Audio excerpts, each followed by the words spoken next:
새해 소망을 이루시기를 주의 이름으로 간절히 축복합니다.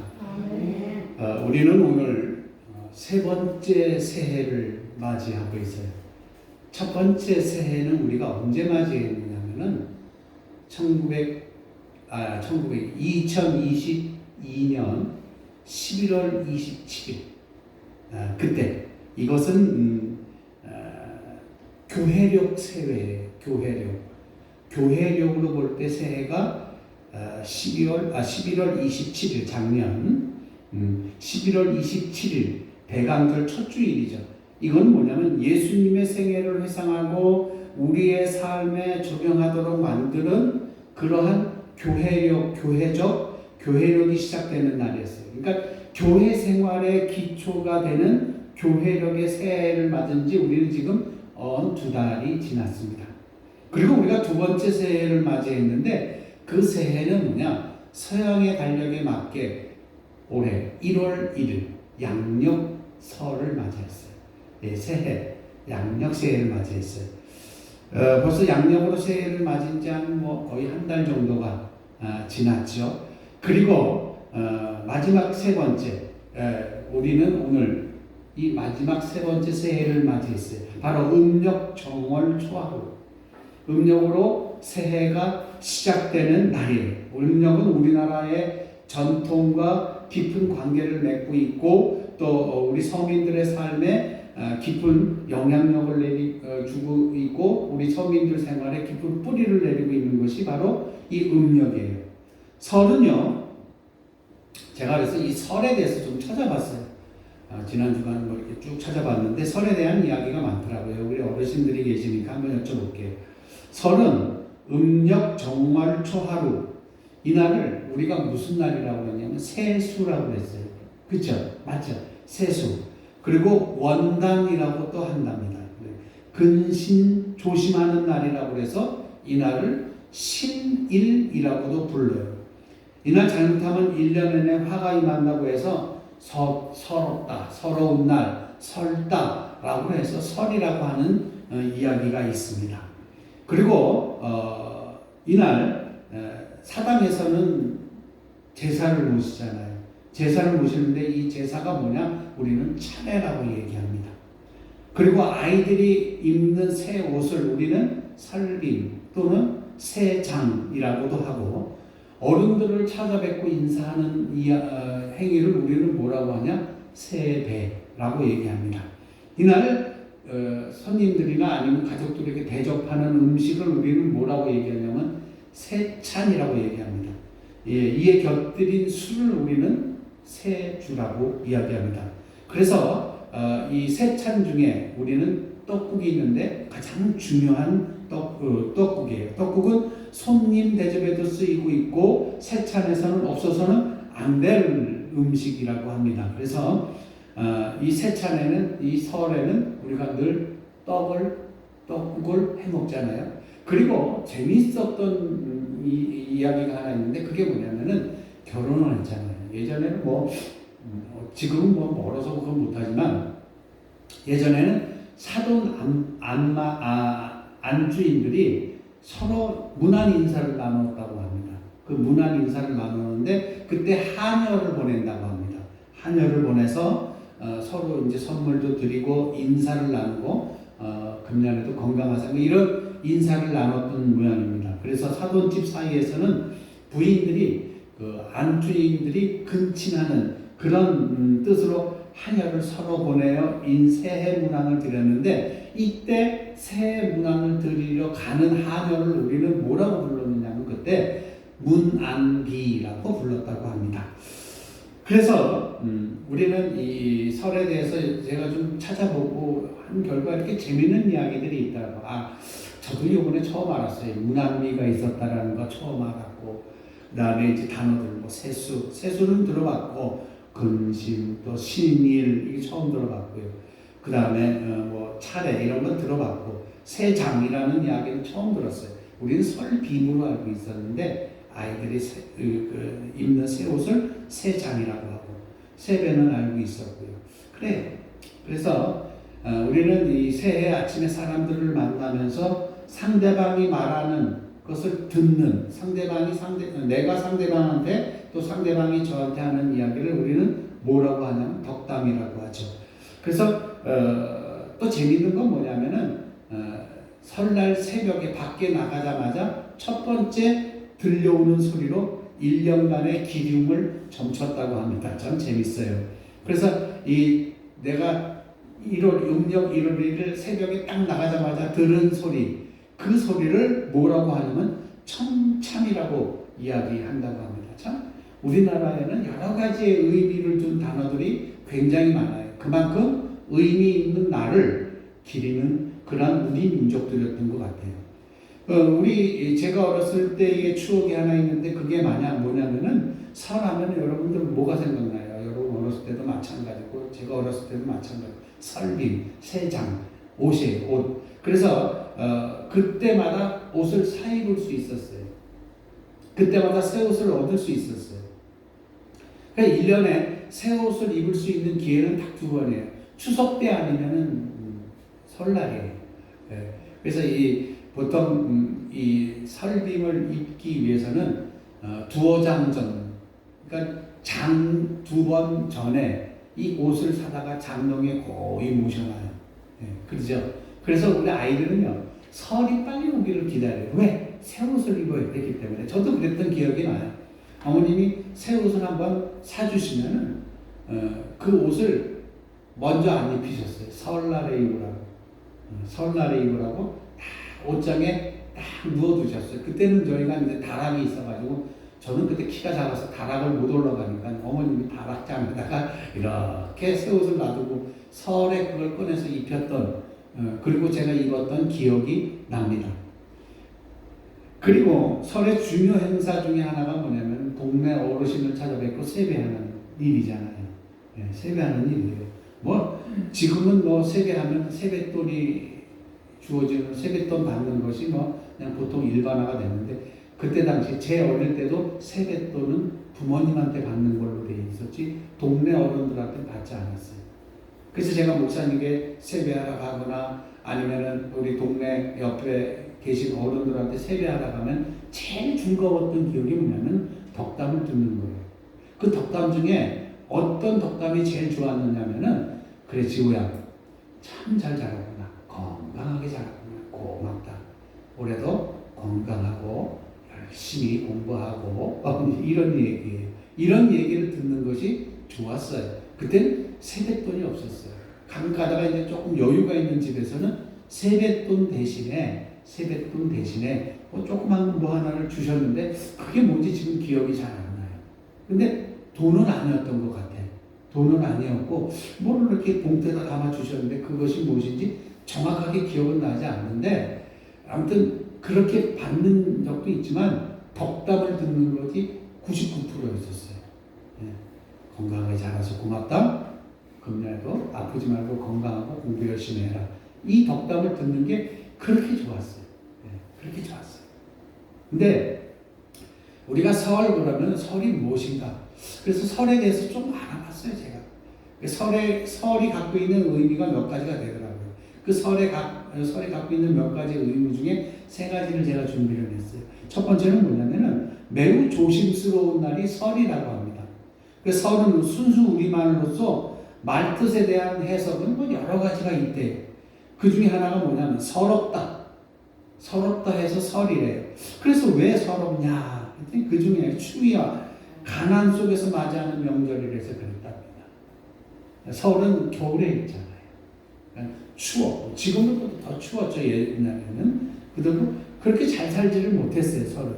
우리나라의 옛 기억들을 떠올려 보시면 아시겠지만 우리는 그렇게 잘 살지를 못했어요. 그래서 춥고 서럽다고 해서 설이라고 하는 거예요. 그날 또 그런 의미도 있죠. 이제 차례를 지내면서 돌아가신 부모님을 생각하고 울던 그런 일들, 부모님을 생각하고 떠올리면 눈물이 나죠. 저도 오늘 아침에는 유독히 저희 어머니가 보고 싶었어요. 왜 그랬는지는 모르겠는데 저도 이제 한갑이 넘었는데 그럼에도 불구하고 어머님이 갑자기 보고 싶으시다. 지금 계시는 연세가 어떻게 돼? 지금 계시면 90 넘으셨죠. 네. 그 어머니 지금 먼저 가신 어머니 우리 집사님 배종림 집사님 가장 생각이 나더라고요. 그리고 우리 어머님 다음에 저를 참 예뻐해주고 사랑해줬던 분이 있는 것이 장모님. 장모님도 지금 살아계시면 90이 넘으셨어요. 90. 이렇게 어른들을 보고 싶고 그 어른들을 생각하면서 슬펐다 해서 서럽다. 뭐 이런 이야기가 있어요. 다음은 살이다. 그러니까 삼가다라는 살에서 비롯됐다라는 거예요. 이날은 뭐냐면 삼가고 조심하는 날. 그러니까 몸과 마음을 바짝 조여서 조심하고 가다듬어 새해 첫 시작을 경고망동하게 보내지 말라는 그런 뜻도 있다고 합니다. 그래서 설의 가장 설득력 있는 견해는 설다, 낯설다 라고 하는 설이라는 것입니다. 처음 가보는 곳, 그리고 처음 맞이하는 곳, 처음 만나는 낯선 곳, 낯선 사람. 그 설날은 새해가 시작되는 첫날이잖아요. 그래서 앞으로 일들을 몰라요. 그래서 낯설다라고 해서 설이라고 했답니다. 어쨌든 간에 서러워서 설이든 조심스러워서 설이든 그 다음에 낯설어서 설이든 간에 설은 몸과 마음을 단정히 하고 겸손히 해야 할 책임에 있는 날이라. 우리나라의 조상들이 참 지혜로우셨던 것 같아요. 이런 뜻을 가지고 있어요. 우리 조상들은 떠들썩하고 소란스러운 그런 날이 아니라 차분하고 자신을 돌아보는 기회로 설을 쇠했다고 얘기합니다. 그러니까 설은 요즘은 뭐 다 흩어져 살기 때문에 나갔다가 다시 들어오지만 예전에 우리 어르신들은 설을 차분하게 보냈다고 합니다. 근데 거기에 관해서 오늘 본문의 말씀을 가만히 보니까 우리에게 말해주고 있는 정황이 바로 이 설과 같아요. 오늘 말씀은 백성들이 하나님 앞에서 조심스럽게 말씀을 들어야 할 것을 명령하고 있기 때문에 그래요. 하나님의 말씀을. 오늘 본문 말씀의 배경이 사건되는 그러한 구절이 16절입니다. 16절에 보면 이것이 곧 내가 총회의 날에 호렙산에서 내 하나님 여호와께 구한 것이라. 곧 내가 말하기를 내가 다시는 내 하나님 여호와의 음성을 듣지 않게 하시고 다시는 이 큰 불을 보지 않게 하소서. 두렵건대 내가 죽을까 하나이다 하며. 그래서 오늘 이 본문의 말씀의 배경이 되는 사건은 뭐냐면 출애굽을 할 때 호렙산, 다른 말로 얘기하면 시내산입니다. 시내산에서 모세가 하나님의 계명을 받은 이게 배경이 된 거예요. 모세가 이스라엘 백성을 이끌고 호렙산 아래에 이르렀을 때, 시내산 아래에 이르렀을 때 하나님께서 누구를 불렀어요? 모세를 불렀어요. 그래서 모세를 시내산, 호렙산 위로 부릅니다. 그곳에서 10계명, 10가지의 계명을 말씀하셨어요. 그런데 하나님께서 산으로 모세를 불러오실 때의 광경이 너무나도 놀라웠던 거예요. 산 위에는 우레와 번개가 치고 나팔 소리와 연기가 막 피어나고 있었고, 이건 하나님의 임재를 표징하는 거예요. 이거를 산 아래에 있는 백성들이 봐야 하는 거예요. 이건 초월적 하나님이 사람들에게 본인의 존재를 나타내신 거예요. 멀리서 이 광경을 본 사람들은 무서워서 더 이상 산 가까이 가지를 못했어요. 그래서 벌벌 떨면서 모세에게 얘기를 했어요. 그게 출애굽기 20장 19절이에요. 당신이 우리에게 말씀하셔서 우리가 들으리이다. 하나님이 우리에게 말씀하시지 말게 하소서. 우리가 죽을까 하나이다. 이 얘기는 뭐냐면 자기들이 하나님을 만나기가 두려웠던 거예요. 그리고 하나님을 만나면 죽을까 두려웠다라는 거예요. 이 이스라엘 백성들은 하나님의 어미하심에 더 이상 가까이 할 수 없다는 것을 깨달았다라는 거예요. 백성들의 지도자들이 모세에게 말했어요. 이가 신명기 5장 24절부터 또 26절, 27절에 나와 있는 공동 번역에 의한 것 제가 따와서 읽어드릴게요. 읽기 쉽게 번역을 해놓은 거라서 제가 읽겠습니다. 우리 하나님 야훼께서 그 크신 위엄을 우리에게 보여주셨습니다. 불길 속에서 울려 나오는 그의 목소리를 우리는 들었습니다. 우리처럼 살아계시는 하나님께서 불길 속에서 말씀하시는 소리를 듣고도 산 사람이 육체를 가진 사람 가운데 어디 있습니까? 그러니 당신이 나가서 우리 하나님 야훼께서 하시는 모든 말씀을 들어주십시오. 그리고 우리 하나님 야훼께서 당신에게 하시는 모든 말씀을 우리에게 전해주십시오. 우리가 듣고 그대로 하겠습니다. 이게 신명기 5장 24절과 26절과 27절에 나와 있는 말씀이에요. 백성들의 말은 뭐냐면은 하나님은 자신들과는 전혀 다른 너무나도 놀랍고 두려운 존재라는 거예요. 그러니까 직접 말씀하시지 말고 모세 당신이 올라가서 하나님이 하시는 말씀을 듣고 내려와서 우리에게 말씀해달라는 거예요. 하나님을 대면하는 사람들은 두렵고 떨림에 사로잡힐 수밖에 없고 그리고 죽음을 두려워했기 때문에 모세를 보냈던 거예요. 모세에게 부탁을 했던 거예요. 왜? 하나님은 능력 그 자체이시기 때문에 어려웠다는 거예요. 일반 사람들. 그래서 백성들은 자신이 하나님을 직접 만나면 죽을 수밖에 없으니 모세 당신이 하나님과 자신들을 연결시켜주는 사람이 되어달라 이렇게 얘기하고 부탁하는 거예요. 오늘의 말이. 백성들의 이 부탁에 하나님은 어떻게 하시겠다고 하셨습니까? 하나님 앞에 연약한 인간들이 어떻게 설 수 있습니까? 그렇잖아요. 그래서 15절 전반절에 15절 앞에 부분에 보면 내 하나님 여호와께서 너희 가운데 내 형제 중에 너를 위하여 나와 같은 선지자를 일으키시리니 라고 얘기했어요. 그리고 18절 후반절에 가서 보면은 내가 그들의 형제 중에서 너와 같은 선지자 하나를 그들을 위해 일으키시고, 그러니까 이 이야기는 뭐냐면 하나님이 세우시는 사람이 있다라는 거예요. 하나님이 세우시는 사람이 분명히 있다라는 거예요. 그래서 누구를 세웠어요? 모세 같은 선지자를 세우셨어요. 하나님께서는 자신들이 하나님 앞에 살 수 없는 존재임을 깨닫고 모세에게 대신 말씀을 듣고 전해주기를 청하는 백성들의 말이 100번 옳다고 얘기했어요. 그리고 모세와 같은 선지자를 세워서 그를 통하여 말씀하시겠다고 하나님이 하시는 말씀이에요. 죄인들이 감히 하나님 앞에 나아갈 수가 없고요. 감히 죄인들은 하나님의 말씀을 받아들일 수가 없었을 때 백성들을 대신해서 하나님의 말씀을 듣고 백성들에게 말하여 주는 사람을 하나님이 세우셨는데 그 사람이 누구냐? 바로 모세였었어요. 이스라엘 역사 속에 등장하고 있는 선지자들 그리고 예언자들이 다 그런 사람들이에요. 뭐 이사야 선지자, 예레미야 선지자, 에스겔 선지자, 다니엘 선지자 같은 사람들이 바로 하나님의 말씀을 받고 백성들에게 전해주는 사람들이었어요.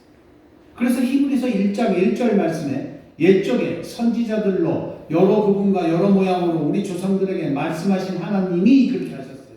그렇게 기록되어 있어요. 하나님은 선지자들을 세워서 사람들에게 여러 가지로 말씀하시는 분이었다는 거예요. 그러면 예수님은 어떤 분일까요? 그렇다면 예수님은 어떤 분일까요? 히브리서 1장 2절 조금 전에 1장 1절을 말씀드렸는데 1장 2절에는 이렇게 말씀하십니다. 이 모든 날 마지막에 아들로 우리에게 말씀하셨으니 아들로 우리에게 말씀하셨으니 누구예요? 예수 그리스도예요. 예수 그리스도로 우리에게 말씀하셨으니 라고 하는 거예요. 사람들이 감히 하나님 앞에 나아갈 수 없을 때 하나님은 여러 선지자들을 세워서 그들을 통하여서 백성들에게 하고 싶은 이야기를 다 하셨어요. 그리고 나서 때가 되었을 때의 마지막으로 아들을 보내셨는데 그 아들이 예수님이라는 거죠. 예수님은 선지자로 말하면 마지막 선지자예요. 예수님이 활동을 시작했을 때 사람들은 예수님을 뭐라고 부르는지 아세요? 예수님을 선지자라고 불렀어요. 요한복음 6장 14절 말씀에 이 사람들이 예수의 행하신 표적을 보고 말하되 이는 참으로 세상에 오실 그 선지자 하더라. 선지자라 하더라.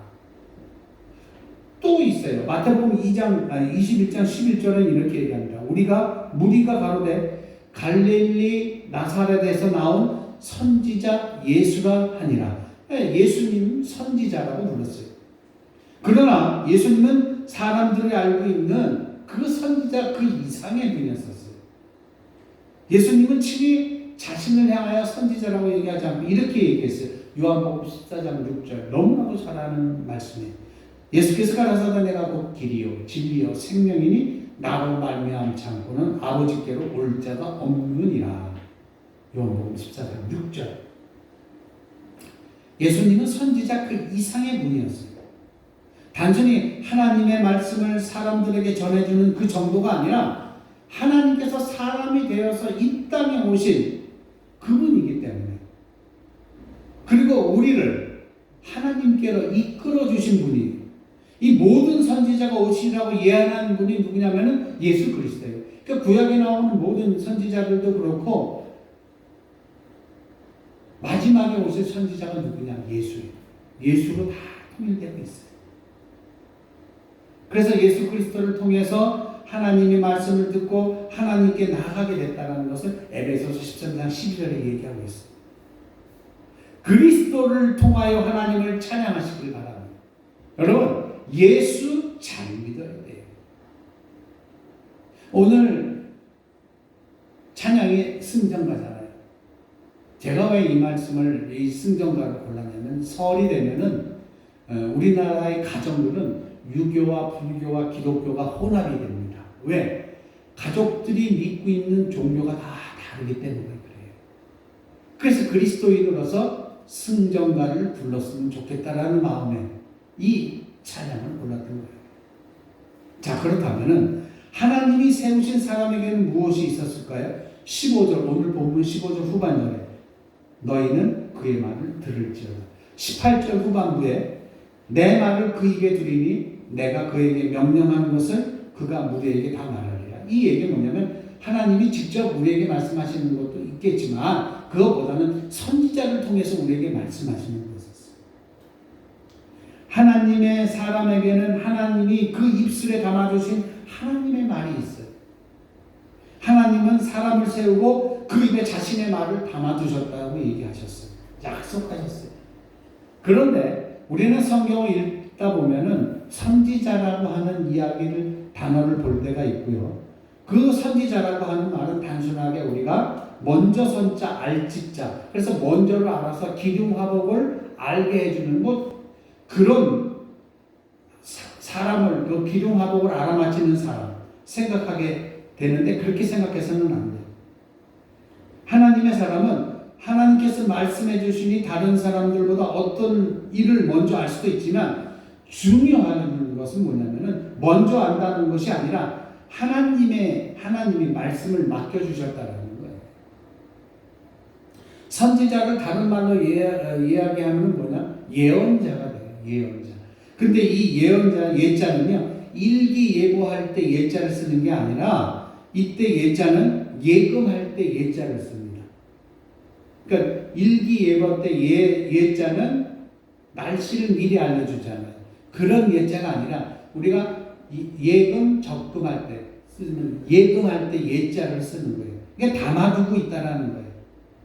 그러니까 하나님께서 이 예자를, 예언자 할 때 이 예자를 우리나라 한문 성경으로 봤을 때 예자를 왜 이걸 쓰냐면 예언자들은 하나님의 말씀을 담아두고 있는 사람이에요. 그리고 그거를 이야기해 주는 사람이에요. 그러니까 우리가 돈을 은행에 맡기듯이 하나님의 말씀을 사람에게 맡겨주셨다는 뜻입니다. 하나님의 말씀을 맡지 않았다면 하나님의 세우신 사람이 아니에요. 하나님의 세우신 사람에게는 반드시 하나님이 맡기신 말씀이 있다는 거예요. 그 입에서는 하나님의 말씀이 선포되는 사람이 하나님의 사람이에요. 제가 오늘 말씀드리는 건 좀 이따 결론을 짓겠지만 예수님이 누구예요? 예수님은 하나님의 말씀을 그 입에 가지고 계신 분 정도가 아니라 하나님의 말씀 그 자체이신 분이 예수님이에요. 요한복음 1장 14절에 이 세상에 지으신 창조의 말씀이 친히 육신이 되어 이 땅에 오신 분이라고 기록하고 있어요. 누구를? 예수 그리스도를. 그러니까 예수님에 대해서 하나님께서 친히 하늘에서 들려오는 음성으로 제자들에게 말씀하셨어요. 그래서 마태복음 17장 5절에 뭐라고 말씀하시냐면은 말할 때 호련히 빛난 구름이 저희를 덮으며 구름 속에서 소리가 나서 가로되 이는 내 사랑하는 이여 내 기뻐하는 자니 너희는 저의 말을 들으라 하는지라. 예수님은 참으로 하나님께로부터 무슨 말을 들었냐면 이는 내 사랑하는 아들이라 라는 증거를 받으신 분이에요. 하나님의 사람에게는 하나님이 넣어주신 말씀이 있어요. 우리는 예수님께서 하나님의 말씀을 듣습니다. 그 말씀이 우리 속에서 구원의 능력이 되고 우리가 세상 속에서 하나님의 품 안으로 들어갈 수 있는 귀한 원동력이 됩니다. 예수 그리스도 안에 있는 구원의 말씀을 증거할 수 있는 능력 또한 우리가 부여받습니다. 그래서 우리는 전도해야 될 필요성이 있어요. 남에게 전도하는 것도 가장 중요한 일이지만 이 설에 여러분 가정에 와 있는 가족들에게 하나님의 말씀, 예수 그리스도를 증거하는 지혜로운 여러분 되시길 주의 이름으로 간절히 축원합니다. 19절 보실까요? 누구든지 내 이름을 전하는 내 말을 듣지 아니하는 자는 내게 벌을 받을 것이 무서운 얘기잖아요. 이어서 20절 볼게요. 만일 어떤 선지자가 내가 전하라고 명령하지 아니한 말을 제 마음대로 내 이름으로 전하든지 다른 신들의 이름으로 말하면 그 선지자는 죽음을 당하리라. 이것도 무서운 얘기예요. 하나님이 원하시는 뜻이 있다라는 얘기예요. 하나님이 세우셔서 전하게 하시는 말씀은 그분의 뜻이라는 거죠. 이것은 우리는 반드시 순종해야 돼요. 뭐에 순종해야 됩니까? 하나님 말씀에 순종해야 됩니다. 오늘 말씀의 가장 큰 주제는 뭐냐? 하나님의 말씀이에요.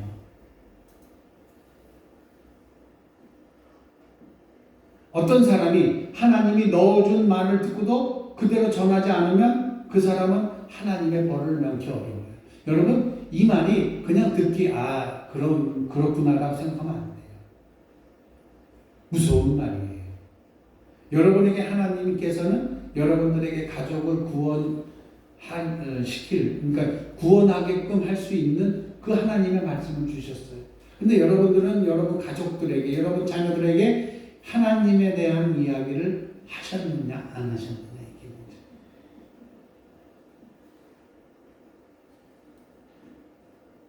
그런 사람이 성경에 나오잖아요. 하나님이 말을 전하라고 분명히 말을 담아주셨는데 안 한 사람이 있어요. 그 사람이 누구냐? 요나예요.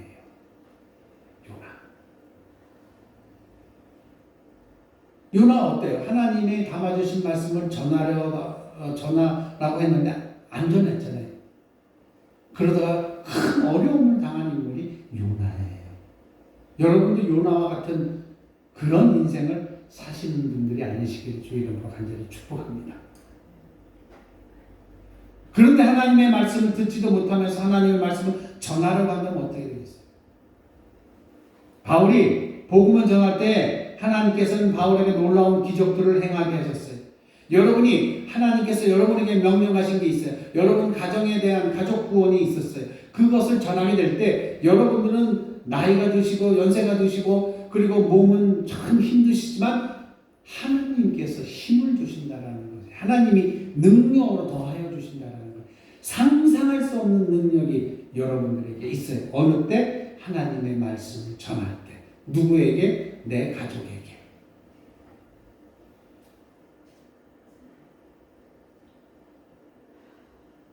보세요. 사도 바울에게 하나님의 말씀을 전하고 해서 사도 바울이 하나님의 말씀을 전하잖아요. 그때 바울의 몸에 닿았던 수건이나 앞치마들이 병자들에게 대기만 해도 낫는 일들이 많이 있었잖아요. 사랑하는 성도 여러분, 말씀을 정리하려고 합니다. 아까도 초반에 말씀드렸잖아요. 조심스러워야 할 것은 본래 설의 의미예요. 설의 의미가 조심스럽게 차분하게. 그런데 정말로 조심해야 할 것은 뭐냐? 하나님의 말씀을 듣는 거예요. 그리고 그걸 실천하는 거예요. 우리는 하나님이 우리에게 담아두신 하나님의 말씀이 있어요. 그 말씀을 따라서 살아야 돼요. 하나님은 여러분 개개인마다 하나님께서 하나님의 말씀으로 여러분에게 담아두셨어요. 하나님이 새로 말씀하시는 예수를 믿어야 돼요. 잘 믿어야 돼요. 여러분뿐만 아니라 여러분 가족들에게도 이 말을 전해야 돼요. 그리고 예수께서 하시는 말씀을 들어야 돼요. 그리고 예수께서 하신 말씀을 따라서 우리는 살아가야 돼요.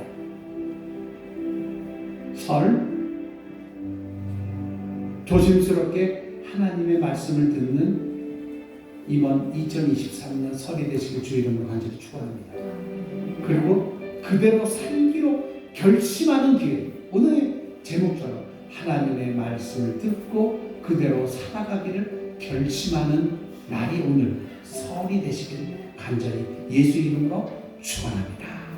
우리 기도하실 때 이렇게 하세요. 하나님, 당신의 말을 듣고 그대로 살아가기를 결심하는 우리가 되게 해주시옵소서. 요 한마디만 우리 다 같이 함께 기도하시겠습니다. 사랑의 하나님이 우리에게 담아두신 말씀이 있습니다. 그 말씀은 바로 하나님의 나라의 복음 전하는 일이었습니다. 이 일을 실천하는 우리들이 되게 하여 주시옵소서. 2023년 설은 공교롭게 주일하고 겹쳤습니다. 육신이 불편해서 이 자리에 나오지 못한 분도 계시고 가족들 때문에 나오시지 못한 분들도 계십니다. 그러나 여러 가지의 일 때문에 나오고 안 나오고가 문제가 아니라 우리 개개인에게 담아두신 하나님의 말씀을 실천하는 그리스도인들이 되게 하여 주시옵소서. 특별히 오늘 온 가족이 모였습니다.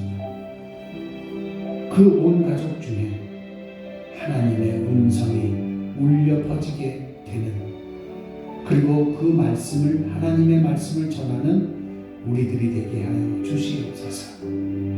감사하며 예수 그리스도의 이름으로 기도드려서 합니다. 아멘.